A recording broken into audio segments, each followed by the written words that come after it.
দেখুন বন্ধুরা, আজকের আমি বানাবো একদম কম সময়ের মধ্যে ম্যাঙ্গো বরফ, মানে আমের বরফ। তার জন্যে আমি এখানে 3টে আম নিয়েছি, ছাড়িয়ে নিচ্ছি আমগুলো। 2টো আম ছাড়ানো হয়ে গেছে, আর একটা আম ছাড়িয়ে নেব। নিয়ে আমগুলোকে আটি থেকে দানা থেকে আলাদা করে নেব। কেটে কেটে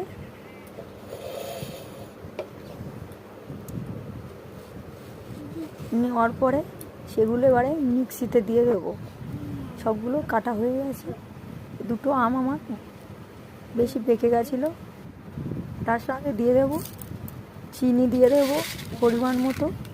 বরফ করতে গেলে একটু মিষ্টি হলে খুব ভালো হয়। তারপরে